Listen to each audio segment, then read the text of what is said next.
और वक्त है अब कुछ और सवाल आपके लिए लिए जाएं और असलम साहब हमारे साथ बने हुए हैं, कुछ ईमेल्स हैं जिन पर हम नजर डालेंगे। तो सबसे पहला ईमेल ये लेंगे। संजय कुमार साहब का प्रोजेक्ट है प्रेस्टीज फिल्सबरी, लोकेशन है गुमानहल्ली, बंगलुरु, साइज है 2 BHK का, पोजीशन उन्हें मिल चुका है। अब यह है कि क्या करें। अगेन ये वही सवाल है असलम साहब, बहुत सारे लोगों ने मुझे लग रहा है कि पिछले 4-5 साल में काफ़ी प्रॉपर्टी बाइंग की है, लेकिन अब जब उनकी मैच्योरिटी का वक्त आ रहा है तो उनको लग रहा है कि क्या करें इसका। तो ये प्रोजेक्ट कैसा है और क्या उन्हें इसमें रहना चाहिए, आगे क्या इसके लिए आपकी सलाह होगी? देखिए, प्रेस्टीज का प्रोजेक्ट है और जो गुमनहली का लोकेशन है वो एयरपोर्ट से अराउंड 10-15 किलोमीटर दूर है, तो it's a good location to be in. मतलब लोग प्रेफर करते हैं इस तरह का लोकेशन कि आपको वहां से एयरपोर्ट पास हो, तो एक प्रीमियम या एप्रिसिएशन अच्छा हो जाता है। और प्लस आपका कैटेगरी ए का कैट ए डेवलपर है प्रेस्टीज, तो मुझे लगता है कि एक अच्छा कॉम्बिनेशन है दोनों से, लोकेशन वाइज प्लस डेवलपर अच्छा है, पोजीशन आपको मिल रहा है। सो मेरा भी यही मानना है कि अगर आपका पोजीशन मिल रहा है और आपको पैसे की जल्दी नहीं है, तो रेंट पे दीजिए, क्योंकि उस एरिया में आपके आईटी क्राउड हमेशा से बैंगलोर में किसी भी एरिया में आपको आईटी क्राउड रहते हैं और आपको रेंटल्स भी वहाँ पे अच्छे मिलेंगे। मेरे ख्याल से if I am not wrong around 35-40,000 का रेंटल्स है उस एरिया में या इस प्रोजेक्ट के आसपास या इस प्रोजेक्ट में। तो आप देखिए, अगर आपको लगता है कि पोजीशन हो गया है और आपने अगर 3-4 साल ही लगाए तो थोड़ा बैंगलोर जिस तरह से एप्रिशिएट हो रहा है, तो मुझे लगता है 3-4 साल और देने में कोई नुकसान नहीं है।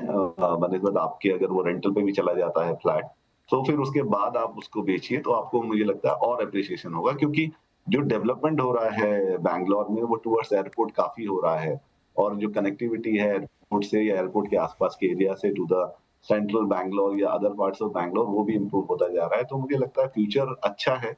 Overall Bangalore is doing very good, rentals में भी अच्छा कर रहा है और कैपिटल एप्रिसिएशन में भी अच्छा कर रहा है। तो थोड़ा टाइम देंगे, जो हम हमेशा बोलते हैं कि 7 साल का होराइज़न आपको हमेशा रखना चाहिए।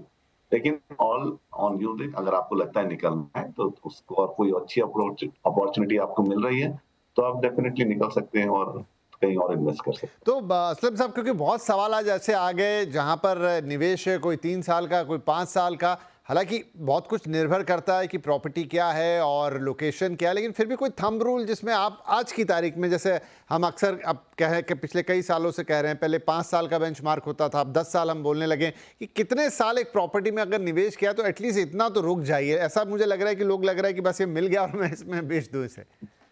मेरे ख्याल से विपिन जी 7 इयर्स तो होना ही चाहिए आपका। पर इट डिपेंड्स, मतलब आपको, अगर आप, it depends on the location also. Hmm. लेकिन अगर आप ऐसे जनरल जनरल आप बात करें, तो मुझे लगता है 7 years is a good time to stay invested. तो आपको 7 साल का तो एवरेज लेना चाहिए। पहले हम 5 साल में कहते थे, बट अभी 7 इयर्स में हम लोग देखते हैं कि इन्वेस्टमेंट लोगों के डबल हो रहे हैं या उसके आसपास पहुंच ही जाते हैं। और प्लस आपकी एक प्रॉपर्टी है, मतलब मुझे लगता है कि मैं बस यहाँ पे एक ऐड करना चाहूँगा, अभी हमने वापस एज़ एनालॉग का सर्वे किया था, तो रियल एस्टेट इन्वेस्टमेंट स्पेशली रेसी is the top most investment option अभी लोगों का। 65% ने रियल एस्टेट इन्वेस्टमेंट ही बोला है। तो आई थिंक ये एक हमेशा से एज़ एन इंडियन हम लोगों का रहा ही है कि एक प्रॉपर्टी हम लेते हैं, क्योंकि आप जल्दी लेंगे, जल्दी बेचेंगे, उसमें आपका स्टैम्प ड्यूटी, रजिस्ट्रेशन, ब्रोकरेज वगैरह वो लगाते हैं, तो आप इतना ज़्यादा कमा नहीं पाते हैं। तो मेरा मानना यही है, 7 इयर्स अगर आप रखते हैं तो प्राइस अच्छे ज़्यादा बढ़ जाते हैं उसमें, आप फिर उसके बाद कहीं और लेते हैं, तो फिर आपके पास एक अच्छा खासा सम होता है बेचने के लिए या खरीदने के लिए। जी, तो देखिए असलम साहब की भी सलाह यही है कि 7 साल आप ज़रूर रुके किसी प्रॉपर्टी में। और देखिए ये साइक्लिक खेल है प्रॉपर्टी का। अभी भाव ऊपर की तरफ जा रहे हैं तो लेट्स देख लीजिए, एक समय जब साइकिल रुकेगी या थमेगी या उसका डायरेक्शन चेंज होगा तो समझ में आ ही जाएगा, बातें होने लगेगी। आप हमारे कार्यक्रम में भी अपने एक्सपर्ट से सुनते हुए नजर आएंगे, तो उसके पीक पर जाने दीजिए, क्योंकि यहाँ तो आपको समझ में आएगा ये साइकिल बहुत जर्की नहीं होते। तो 5-7 साल तो गुजारिए किसी प्रॉपर्टी में, ताकि जितना निवेश आपने बड़ा हैवी किया है उसका कुछ रिटर्न आपको मिले, मतलब अच्छे से अच्छा रिटर्न मिले। रिटर्न मिलना इज़ ओके फाइन, लेकिन अच्छा मिले और बेहतर मिले तो क्या दिक्कत है।